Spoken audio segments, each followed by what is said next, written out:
As the dust has settled in Europe, Russian troops move home or are demobilized, and the diplomat and administrator are taking over the soldiers' work. Much remains to be done, elections to be organized in the newly created countries, grievances to be heard, trials to be held, and economic reconstruction to be planned. Yet, peace eludes the world. The war between the Entente and the International is far from over, with worrying reports of a massive American naval rearmament and troop build-up in the French Republic. Equally concerning is the expansion of Japanese imperialism, and news from China tell harrowing tales of mass atrocities committed by their forces. Already, Japan has unilaterally pulled back from the Non-Aggression Pact. If no diplomatic solution can be found, Russia may be forced to deploy its military to bring an end to hostilities. And those are not the only troubles we have. Ukraine is seeing a massive surge in resistance. We currently have changed the law once more to a military governor to oversee the territory, but we are trying to as well run some counter-insurgency actions with the military, and we will see what will happen in the. We're going to need to move into the Caucasus as well, probably to get a few to get a few things done here, and. So I think the military is going to be deployed domestically for starters quite a bit, such that we can get these things sorted out and get this instability taken care of. We still have to decide what will happen to Brest and Alsace-Lorraine. We're currently occupying Alsace-Lorraine because obviously it would cause friction between the French and the newly created Rhinish Republic, but technically this probably should be going to the Rhinish Republic, although that does, because it is part of the industrial center, although that does set them up against the French again. So for now we'll occupy it and just ensure. I'll have to double check the resistance target. 35%. Yeah, that might stay there. Might stay like that for a while until we get to it. So a fair amount of things to be done. We seem to have left a few railway guns behind at times. I'll have to find them and send them back home. And we still got a few troops in Berlin that are not supposed to be there. So I'm reorganizing the troops to start occupying to start being deployed into the territories domestically, so we can start cleaning up the last of these of all of these things. And the other focus, two of them, one of them is going to be to get one grumpy old admiral into very, very busy times, because we are going to have to massively expand our naval program, given that what do we know about the Americans? I think they did have they have a very, very large number of a very, very large navy at this point, and they may be, depending how the next election goes out, they may turn towards a more militaristic stance as well, if we can't negotiate a peace between the remnants of the International and the Entente. So we will see how that all turns out. So the next focus is, after we're done with the Linkor program, we've still got a few naval focuses to do here, but after we're done with these, this is an automatic one. So the next one I'm going to be starting to look at is here in the north. And I think the most urgent one probably is the Chinese gamble, which will allow us to organize a military mission to China. In fact, I believe we probably can already begin sending troops. What is the terrain over there? What do we?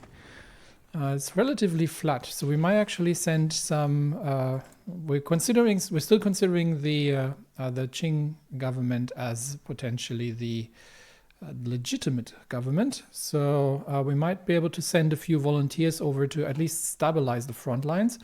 I'm thinking of some heavy tank divisions.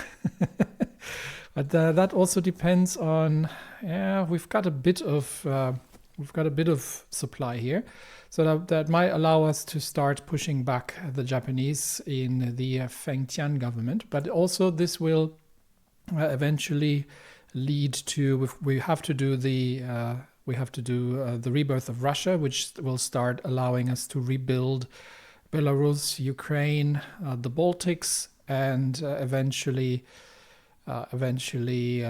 deal with all these situations. And then once this triggers, then we can see if we can find a way to build a better Europe. See if we can finish the wars in the world and create a peaceful future without the tensions that will lead further on. Against the Japanese, of course, we will also be in need of a navy, because while they have had some losses, we don't actually know an awful lot about them, but they do have a fair number of ships available to them. So naval rearmament is going to be significant. We are going to have to, we're already back to partial mobilization, which is a good start. We want to get back to limited conscription or potentially a volunteer army. And we want to go over at least to export focus. So quite a few things to be done. But first of all, we need to deal with the unrest and with the production, because we obviously, after liberating all these territories, all the factories that we had previously been used for Russian arms production during the war are going to become, are no longer available to us. So we are going to have to redeploy a few things here. And obviously, after the demobilization, my stockpiles are absolutely gargantuan. So we don't have shortages on anything. So I can, but what I would like to do is still focus on the further mechanization of the Russian armed forces. But we can probably scale down the number of factories deployed to rifle production. And quite significantly. The same goes for artillery, anti-air. We should have sufficient stockpiles at this point. We'll leave that on the flame tanks, but we've got an incredible stockpile of light tanks at this point. So I think we're going to reduce that significantly to maintenance. These light tanks. Way more than we need. Let me put it that way. I'll leave the heavy tanks and the self-propelled artillery just to go through and make sure that we have everything renewed. We might eventually switch to a unified tank model once we have more modern tanks researched. We're still building 3 more of the super heavy railway guns. There is some need for reestablishment of that. And obviously, we're still upgrading a lot of the aircraft. We've got 158 scout planes, so we can reduce that quite noticeably as well. We've got more trucks than we'll ever need, so nothing to be converted even. And we've got 40 factories on mechanized, 3 on trains, because we have more trains than we will ever need. And I don't think we will need that many factories on we'll leave 10 on the naval bombers. We'll eventually have a 5 on we can build a few more factories, but 5 on the transport aircraft. And we'll resume the construction of the armored support vehicle, which I haven't looked into more particularly quite yet. But for now, most of the construction work goes into the infrastructure upgrades and a few other things. So, things to deal with for now. The Ukrainian uprising, obviously, although we are having a resistance target of 0 from the what's the decay 0.1.25. So that should go down. That should go down eventually. And then we'll also lose the emboldened and organized resistance once. I think we're dropping below 50. We should lose at least one of them. There are a few other things that we can do, like the anti-partisan operations, but for those we still need to get the resistance actually down in order to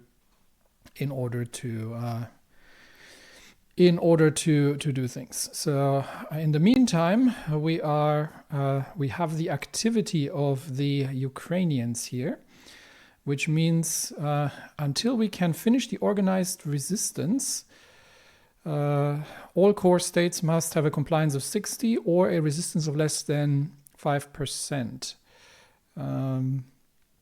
That will remove the Ukrainian resistance. So that means we actually do need to look at the compliance, and we're not that far from 60. Unfortunately, due to the harsher crackdown, we might actually be better off changing the because what are we looking at resistance targets here? Minus 14. That's okay. That's 15%, 30%. That's capped. So in some places we're still lacking the compliance, I think, and obviously the resistance spread as well. So I'm going to leave it at that first, but we might reduce it later on in order just to get better compliance, because we do need to get the compliance up to 60% in order to end this. And until then, every few days or so, we are losing some base stability, which I am not a fan of. So as quickly as we'll have to get this down as quickly as we possibly can. And then this will need, we have the divisions there, we just need to get the resistance under 30%. So that's the main goal, get the resistance down, which is why I have deployed all the operatives into the region.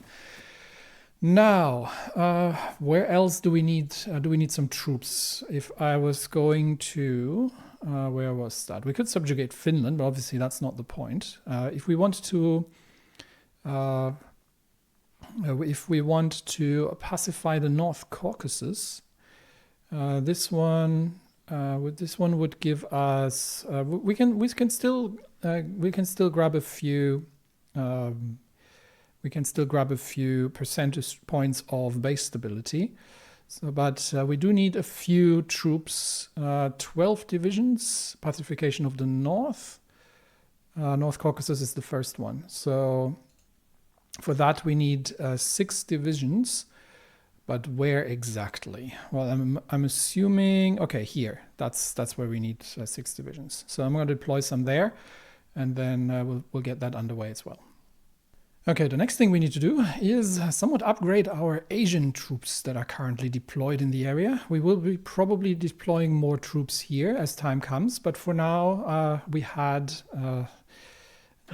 we've got Wrangel himself organizing the Eastern Front, the Asian Front. So the troops here are obviously of sort of pre-war. Because we had all our focus on Europe. So we will be promoting these to the 2 regular guards divisions for now.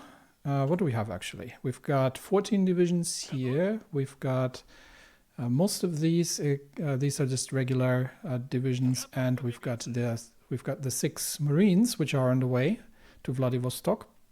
Well, we'll be reinforcing that with additional troops as the time comes. And we will probably recall Wrangel himself to Moscow, where he's more needed. But we can probably change these into guards divisions, and we do have the equipment, and begin retraining them. So that'll be that, and these ones as well. Except for these 2 expeditionary forces, which will be recalled. We will be converting them into guards divisions for now, and they need to retrain. So once we'll be starting. Well, first we're pulling most of the equipment back into Russia proper, but we will be deploying some. We will be deploying some troops eastwards if things come to head with Japan eventually.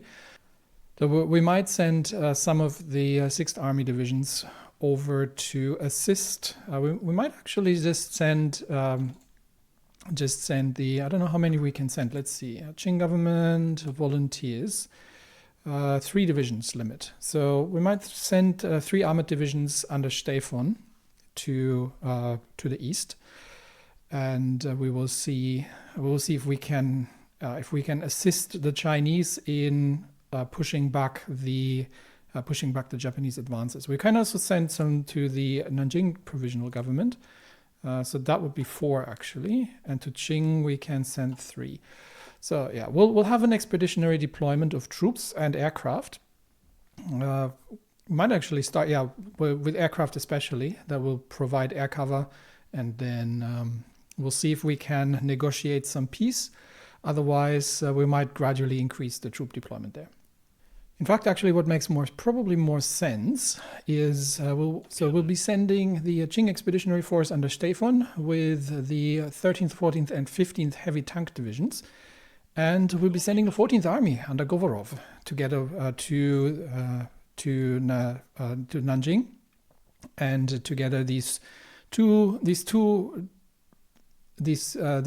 groupings should be able to put a bit of an end to these advances here and begin pushing them back with the goal of eventually securing the front line and forcing a stop of the fighting. Okay, volunteers are allowed.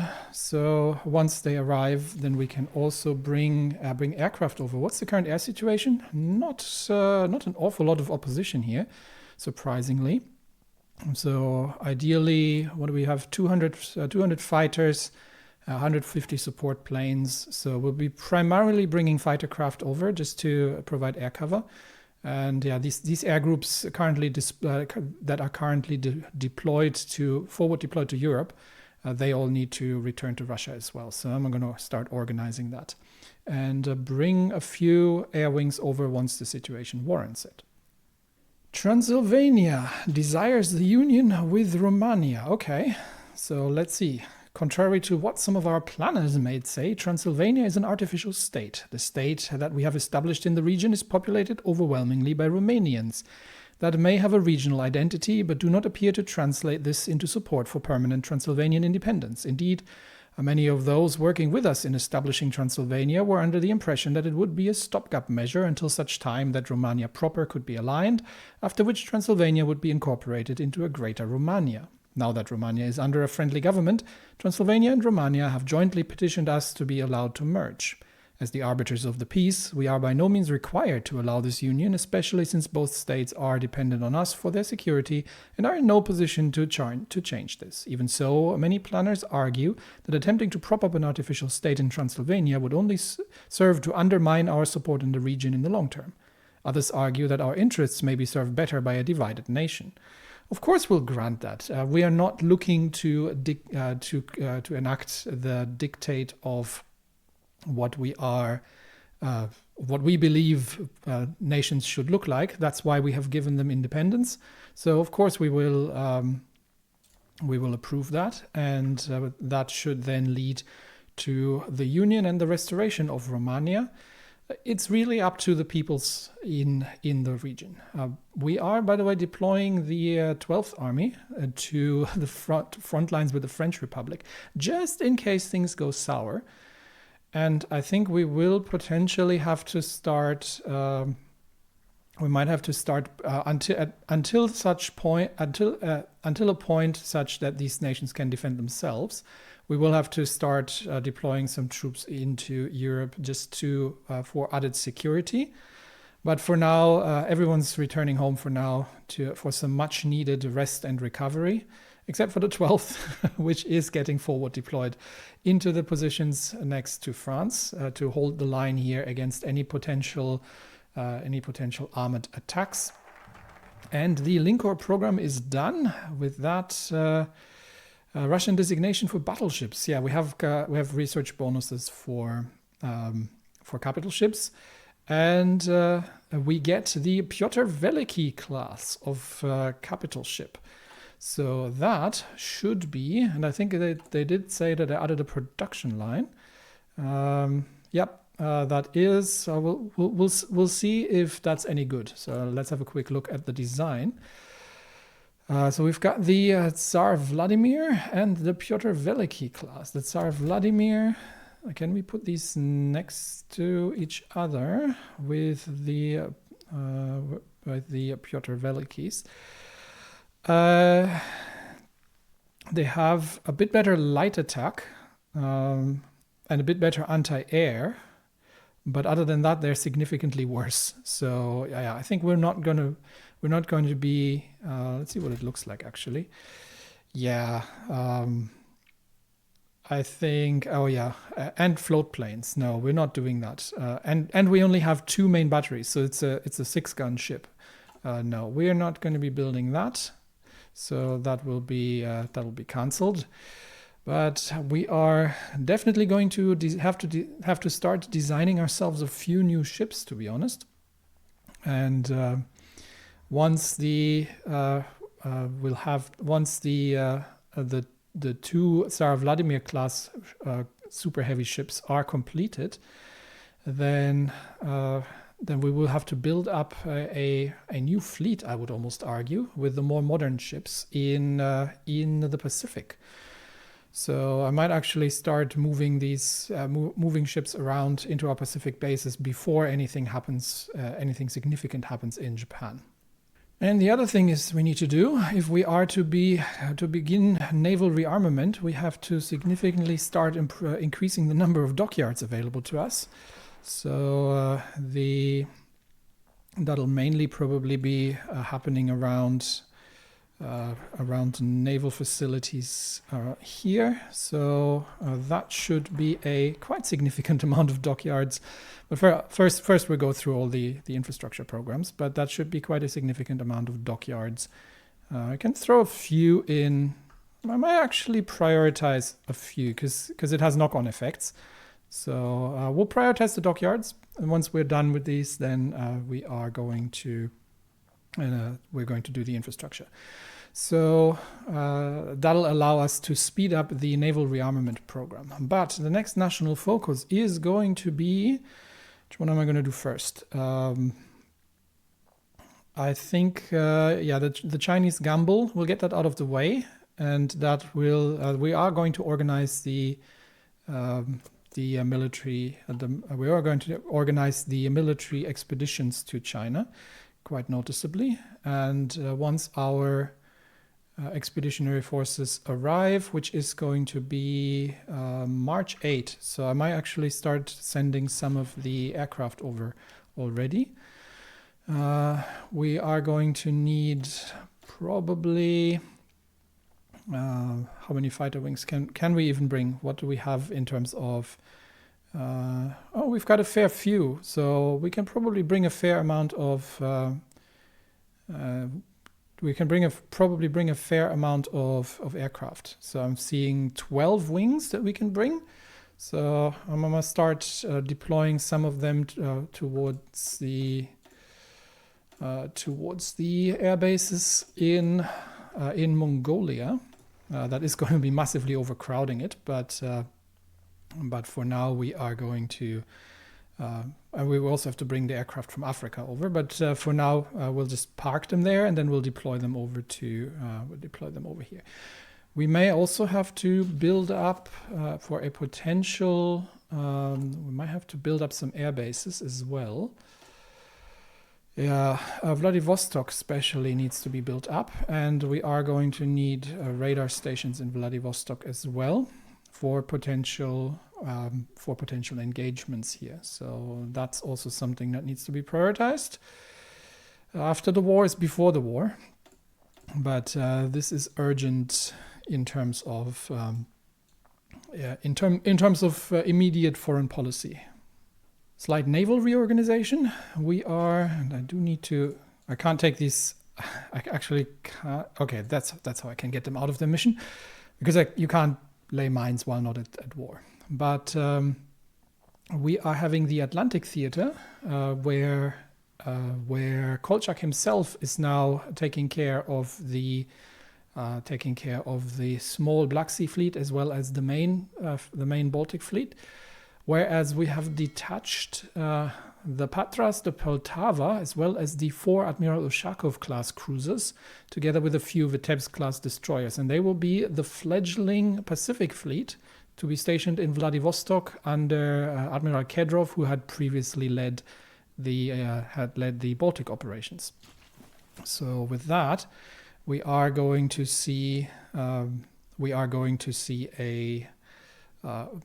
beginning of a fleet build-up in the Pacific in order to rebalance more for an international setup.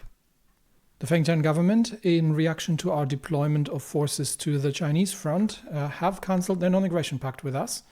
And as such, we are potentially looking at the commencement of further hostilities. We will see how that goes. But officially, we are not at war. We're just sending expeditionary forces. So we will see what we can do there without being officially too much involved. A lot of troops are moving around at the moment. And we're still waiting for additional divisions. We still need six division in the state. We've currently got a few. I might actually need a few more of the mountain divisions. Let's concentrate them there for now. I think they were on a they're on a defense order. So we'll concentrate them. They were on a sort of area order. So we'll concentrate them in the regions here, and then we'll see if we can get enough of them to begin with the pacification operations there as well. The anti-partisan law, that is going to reduce the resistance, but just in that particular region. This region here has a resistance level of 59% still, and we need to get that under 30. So that's still going to take a while until. But we also need more troops in there. So 4 divisions. So we'll wait for a few more to arrive. And I think where did these divisions go? We had some old standing orders here to organize that. We're simply going. We're going to deploy the 3rd Army. We're probably going to deploy the 3rd Army just around here. That should assist with having some divisions here as well. It is not an enviable job to be the first commander of the recently formed Ukrainian military district. Within its jurisdiction falls a long list of tasks like eviscerating the Ukrainian resistance movements, maintaining public order, defending Russia's western border, restoring Ukrainian military bases to working order, and conscripting Ukrainian military unit. It is likely that this post will draw much ire from the populace should there be too many corpses. Well, that's awkward. So that means General Stefan is actually being requested to take care of this himself. If resistance rises too much, the general may be killed. Yeah, we're not doing that. But we do get a compliance bonus multiplier. That might be quite useful. And generally resistance reduction as well. So does that mean we are getting the resistance down quite noticeably in most areas except for Brest-Litovsk, which we could hand over to someone else and deal with it that way. So if it comes to that, might actually, we still have that option to simply hand that over to Poland, I believe. So that might be an option to take as well, and then we don't have to deal with the remaining resistance there. But we'll see if it becomes an issue. For now, what do we have new here? We could redistribute some land in the liberated territories, but I actually wanted to begin using we can start pacifying the North Caucasus as well. Yeah, let's do that. That doesn't cost any political power. No, I was thinking of going through some of the economic focuses here that are still open. We can still redistribute some funds from field testing equipment for what it's worth. But yeah, I would like to start going through these, which is going to give us some railways as well as some infrastructure, additional steel production, and other things. We do have 3 naval bases now, which is good because we're starting to wrap up the production of the last remaining Vitebsk class destroyers. Unfortunately, I would have liked, and we're a little short on that. So the next research programs are going to be towards more modern hulls.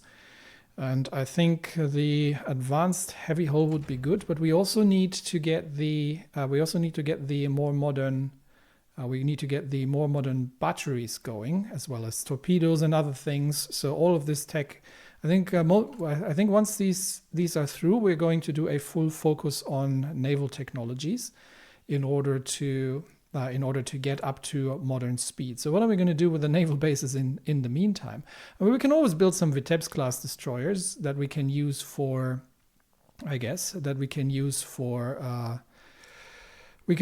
convoy guarding, although they're probably overbuilt for that. So maybe we'll design ourselves. What do we have?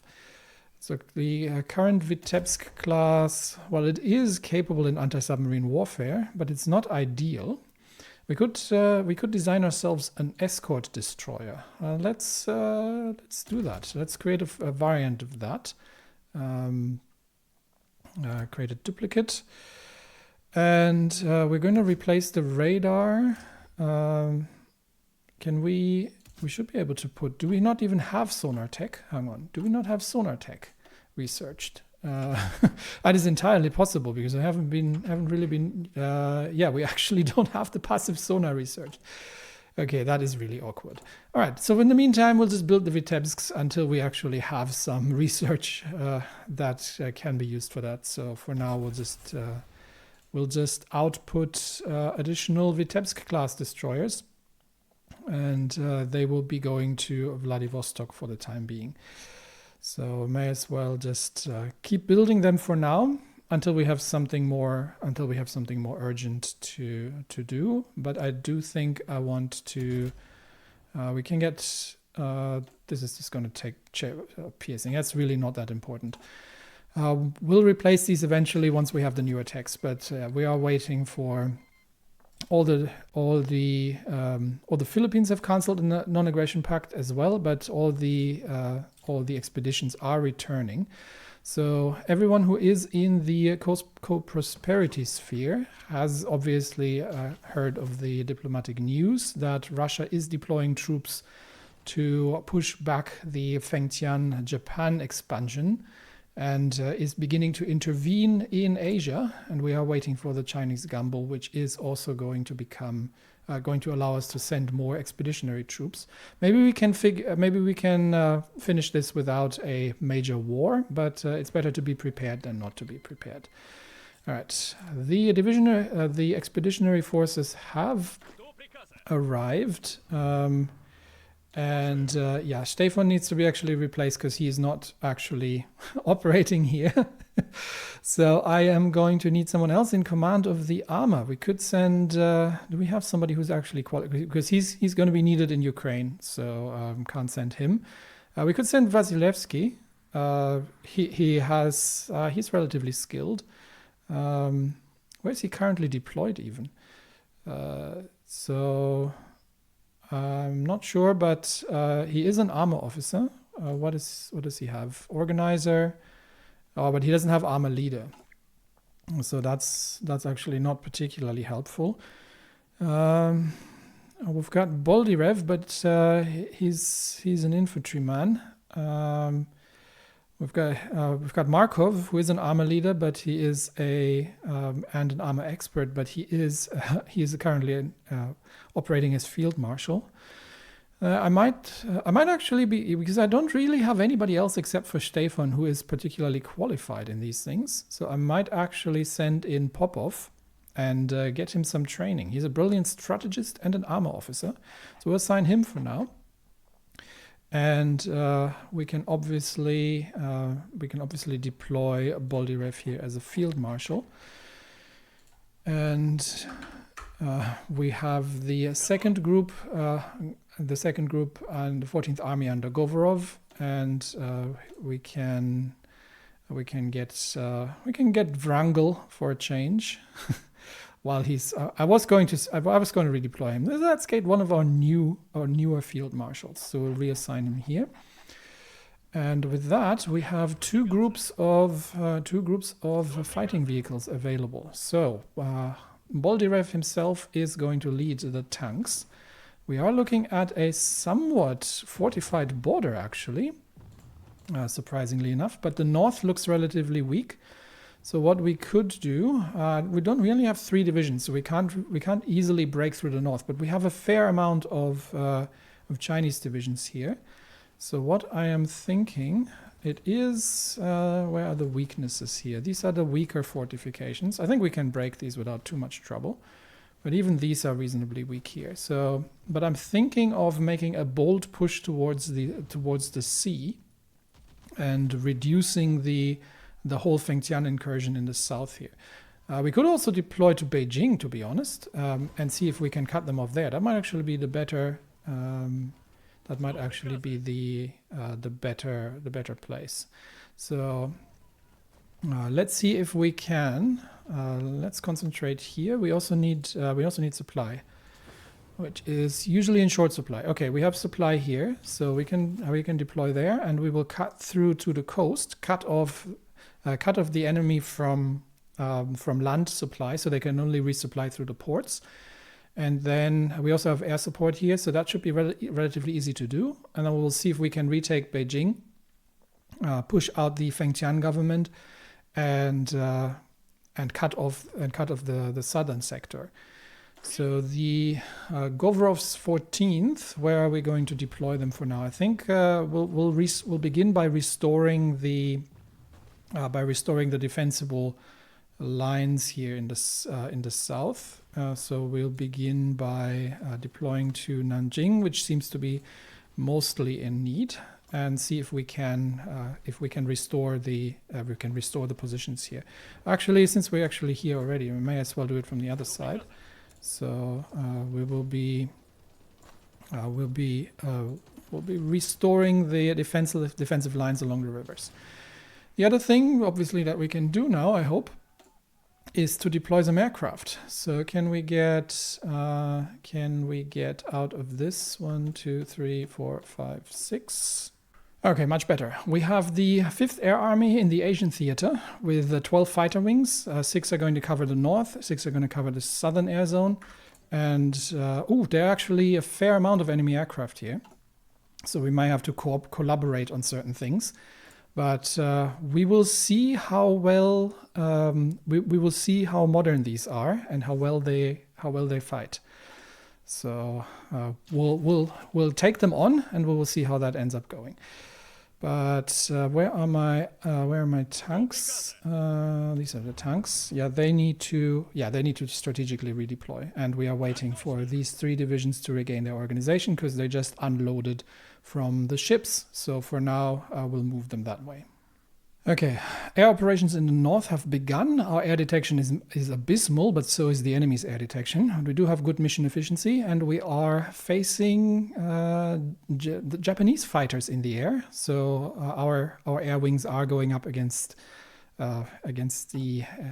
Japanese fighters, and here we've got a fair amount of them.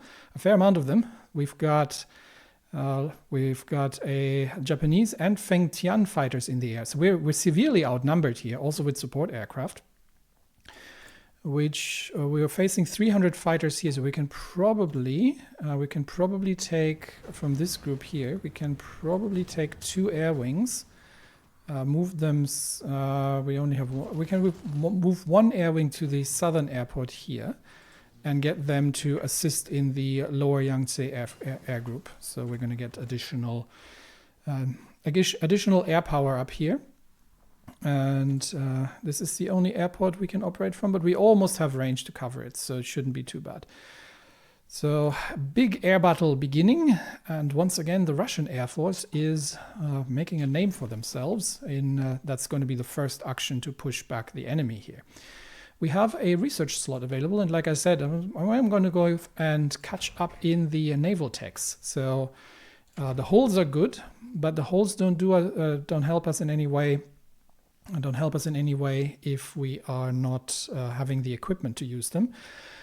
So we do have to, if we want to go into anti-submarine warfare, we do need to get I do want to create a fair amount of escort destroyers as well for trade potentially and supply, but it's not the priority. So priority for now is to get the larger ships up to speed.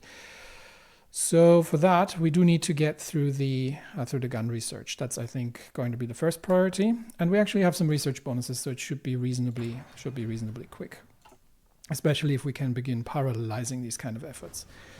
All right, the troops are in place. Tank divisions in the north under General Popov, who is leading these tanks for now. And we will see if we are. Once we are ready to begin operations.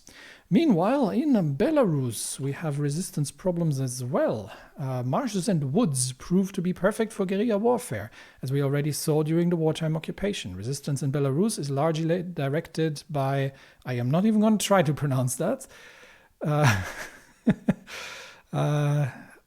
Is it Václav Lastowski's ultranationalist organization Green Oak, which has grown beyond its pre-war political fringe. Our intelligence has also identified international-backed partisans. Okay, that is not acceptable, who may become a great threat in the long term due to their foreign support. These groups have been trying to coordinate efforts with the Ukrainian resistance, and both operate especially strong from the Pinsk marshes. Yeah, that was a... So we've got partisan activity. That is significantly increasing resistance in the north and the Belarusian region. What I am particularly miffed about is support from the Union of Britain, by the looks of it. And by the way, the Spanish Socialist Republic is about to collapse, which will leave, I believe, the Union of Britain and Norway as the last remaining members of the Third International. But after all we've done in the war, for them to support ideological rebellions in Russian occupied territory and costing the life of Russian soldiers is completely unacceptable. So I think that very much will sour our understanding, and we'll express our displeasure about this by canceling military access and docking rights. So that's going to be our first reaction here. And with that, I think, we'll see if that how that impacts them. But they better think twice about these sort of clandestine actions. Meanwhile, we do have resistance problems, obviously, but all of it is shrinking, so it should all calm down over time. Thus, the question is. Apparently, the USNS activity isn't necessarily... it is costing me base stability, but we apparently still have enough that... that things go in different ways.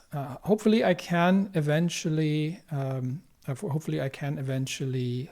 liberate parts of Ukraine. That's at least would be the idea, but we'll see what allowances we have. Anyway, back to Fengtian. How's the air war going? I'm very curious to see.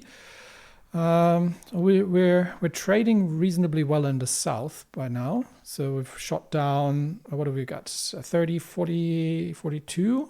So it's a 10-to-1 kill-death ratio from our veteran air wings. And in the northern air zone, we don't actually have that many to shoot down, so it's going to take a little bit longer. But yeah, that we will. I think we will manage to grind them down there quite significantly. And for now, we just need to wait until the troops are ready for the assaults. And then yeah, we're a bit short on supply as usual. But then we will begin the attacks here. And we actually have some friendly troops in the area that should be able to assist with. But if we can cut off the northern sector, that will be a significant improvement. All right, to the overall situation, and cut the supply to the south. So a few more days, and then we should be ready for the attack. Meanwhile, yeah, Azerbaijan is also pulling back their divisions. These were all expeditionary forces that had been left around. It should be the African troops. So they should be all returning home. There is a veritable conga train of friendly divisions making their way towards the eastern front lines here. So quite an interesting development that as well. Okay, these troops are almost ready organization-wise, and I think we can begin the assaults in the north. Yeah, organization has recovered, so we'll be joining this fight against these Fengtian troops, and then we'll be simply pushing through. So, unfortunately, oh, we have the combat width. Okay, that's good to know. So we should be able to get one of our tank divisions in support here. Yep, there we go. Obviously over combat width, but the firepower provided by these armored divisions should be enough to break through the Fengtian lines here very, very rapidly. And at the same time, we've got Japanese tanks actually in the south here. That's a little bit unfortunate. These troops are not equipped for anti-tank warfare, but they are otherwise occupied, so we may as well begin the counteroffensive and see if we can break them. I think yeah, we can do some damage with the equipment. These troops are not meant for anti-tank operations, obviously, but we should be able to defeat these Japanese tanks without too much trouble. Meanwhile, in the north, the heavy tanks are breaking through, so we'll have to make sure to leave some behind to make sure that we are not getting cut off here. But I think they stand very little chance. Okay, anti-partisan is done, and the Chinese gamble is done. Okay, so that means we now have the burnt sun, which will be the which will effectively give us the focus against the Japanese Empire if we need to put them down, or see if we can do something else. But for now, I think since this hasn't fired yet, and I don't know what's necessary for that to fire, I think I'm going to see if we can settle the issues with the International. So we might hold the Eureka conference, and then which one is the extinguish the flame? Oh, that's down here. I think trying to enact peace is going to be a good one, but we also need to do the rebirth of Russia. So let's begin with that. We'll do the rebirth of Russia and clarify that. Argentina has declared war on the Socialist Republic of Venezuela. Yeah, they're clearing out the south there pretty effectively, I believe. The Japanese tank divisions have exhausted themselves, and we should be able to break through their infantry, despite the fact that they are very well entrenched there. And obviously the air situation isn't particularly helping. But I think we have... I think we are pushing them back. Yep, there we go. And that just leaves the defenders in the north, where our assaults... we might have to wait this out first. Let the troops recover. Again, this isn't actually their primary purpose here. But we'll let the troops recover, and then we'll go on the defense, and then we'll launch a counterattack once the troops are ready. Okay, Persia and Georgia are returning their divisions as well. Meanwhile, the tanks in the north have cut off the enemy. And with that, I believe we can begin. We can either begin moving north towards Beijing and retake the capital, or we begin moving south because the enemy supply lines are now obviously cut, but they can still resupply over the ports. So it's not that they're going to be out of supply. Pushing south would mean that we can eventually meet up with the troops here, and then would allow a concentrated push north. I think that's probably the better option. So we'll leave the deployment. We leave the front lines to the infantry. And our operational goal is to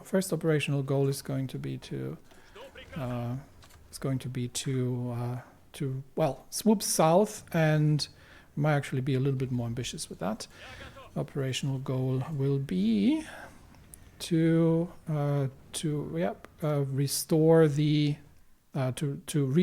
retake the territory in the north and restore the legitimate Qing government here. And for that, we are simply going to move through, because I don't think anything here is particularly capable of stopping our tanks. We do have green air over the zone. We are capable of clearing out the enemy aircraft rather rapidly, and enemy losses in the south, despite their numerical superiority, are rapidly rising. So I think our aircraft here are going to make reasonably short work of them. All the aces are, there are some extremely veteran air wings here operating, so we should be able to get through that rather quickly. So with that, the attacks are running, and I don't know where that front line came from, but that goes away.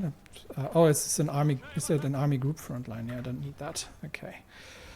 So tank attacks against entrenched Japanese positions, but they have absolutely no chance of holding that. The bigger problem is going to be supply. So pushing towards Jinan is going to be our priority, actually. So let's see if we can make it. Actually, we're going to push directly towards Jinan, and then the other two tank divisions are going to clear the flanks pretty much. So we will see if we can manage that breakout here. Meanwhile, these three divisions do need some rest, and then we will launch the assault in the north here.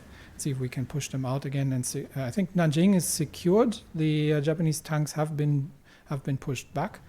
Not the ideal troops for it, but if we are going for urban fighting, then that's when they stand out. So for now, we'll retake Jinan. And Japan obviously brings, we are running out of supply here, and Japan obviously brings rushes in reinforcements, but that isn't going to help them. The fortifications in the north are holding out a little bit longer, but we are fighting out in open plains in winter, and these relatively small fortifications won't last long against the armored assault here. Okay, troops in the south, I think, are recovered sufficiently that we can launch the next attack against the defenders here. There are some severe entrenchment of experienced troops, but I think the 14th Army should not have too much trouble getting them out of there. And with that, we have, I think, one tank division brought in, but doesn't help them. We have encircled two divisions. We've secured the eastern approaches of Nanjing and the defensive river line, and then we can redeploy these troops elsewhere to begin retaking territory. Okay, the tank divisions, the 13th has been pushed back, so we are going to have to wait for the other ones to arrive. We are now coming into direct tank battles with the Japanese 25th, which has 60 armor. That's not bad, but it's not going to help you very much, especially with the amount of hard damage that we are dealing. The bigger problem, like I said, is going to be supply, because Nanjing needs to be taken, but the 13th is running relatively low here. And I think we're going to go on the defense for now against the attacking Japanese tanks, and the lack of supply is going to start causing us some trouble. but all in all, I think we are getting there. We're just going to have to have breaks here where necessary. Actually, it got pushed back. Let's use the 13th for the counterattack against the Japanese tanks. Push them back out from that position, and then we'll move back in. I think the 15th as well is at the edge of what it can achieve, so we'll create or we stabilize the line here, and retake these fortifications, and then we're going to move further from there. Recon 3 is done, which means I can again start researching the naval shenanigans, and we've got we've lost one of our aces.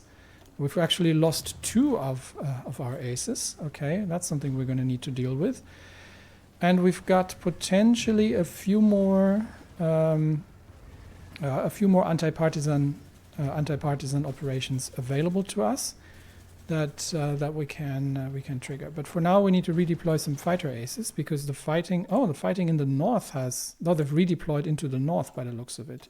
So let's get the additional fighter wing there and make sure that we get all. Yeah, they see the threat here as the more important one. So they are bringing additional air fighter craft into the north, and we need to replace a few aces that have been shot down.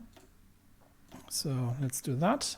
We have many to spare, so to say. Unfortunately, we have no airport that would allow us to assist with the fighting in the north. So although this airbase may actually work out for that. All right, where are we going to redeploy these troops next? 14th Army can be redeployed for further operations, probably here. I also have to keep an eye on supply. Yeah, we have a supply base here. Nanjing was securing Nanjing was critical, so we'll have a supply base there, and then we'll see if we can reestablish the northern river line, which would secure Nanjing. Meanwhile, the tank divisions do need to wait for infantry support, so we can begin actually holding the lines here against the relatively vicious counterattacks. So regardless, the battle is raging back and forth here a little bit. I think Japanese tank counterattacks quite noticeably, but I think we are able to push these back without too much trouble. And then we'll establish the line for the push towards Jinan. We do have supply. We do have some supply here. Obviously, that supply base is significantly overloaded now. Also, the aircraft operating. But we are starting to wrestle the air from them, and we're still having a 5-to-1 KD ratio. In the south, it gets brutal. So the Japanese Air Force is being very rapidly wiped out by Russian operations, and we do have a few. Okay, that's just the Ukrainians. We do have a few options left here for supporting China. Let's see. So that gives us army division organization, and we could send additional volunteers. That does increase the world tension, which is already high. It doesn't really matter, and it increases our power projection. So I think the Qing government is probably what we would consider the legitimate government of China, and we could send additional forces. So let's enact that, and that will allow for us to bring some additional armored forces into the fray. Support the attack here again and see if we can manage to break them this time, because the Japanese forces are experienced after long periods of fighting. We do have some free dockyards, so I am simply going to, until we have something better, going to produce additional Vitebsk class destroyers for the Vladivostok region, and That should be that. Okay. Yeah. Okay. We're building up a few more. We're building up a few more dockyards now. In fact, that might actually prioritize the infrastructure at this point, because we simply don't have the need for it just yet. We could. The Vitebsk class is quite outdated at this point, so I think we'll pause it a little bit until we have sufficient need for additional, until we have done the research and we have sufficient opportunity for additional shipbuilding to be done. Okay. In the north, it seems that we are holding the line here pretty much, and we're pushing back towards Beijing, actually, which is important. Troops here are arriving, and I think we have an opportunity potentially to collapse some enemy forces, and Nanjing seems to be reasonably stabilized. So all in all, the focus of the enemy air force in the north, but the Russian aircraft are showing to be decisive. We're still dealing with the situation in Ukraine and Belarus. Do we actually have... we've got some... we need to get the resistance down to 30% so we can start anti-partisan operations. And this is useful, but it doesn't reduce resistance, so not an awful lot to do there. Anyway, the war continues, albeit at smaller scale. It seems that the French Republic and Portugal are going to be sharing parts of Spain unless they are going to liberate that afterwards. So the Entente is certainly making advances, and the British Union has not been as good of a partner as we wanted them to be. So I think what the other thing we'll do is we will bring our submarines back to port. We'll bring them back to the German ports for now, for potential operations in the North Sea or in other areas, if necessary. And we have we've got a few destroyers that can join the Pacific group. And these, where are they now? They are already in Vladivostok. Okay, so that group all needs to repair. So let's get them all from the trip, and then we'll begin naval exercises actually in the area to get these ships up to get these ships trained up, and that is the fledgling new fleet in the area.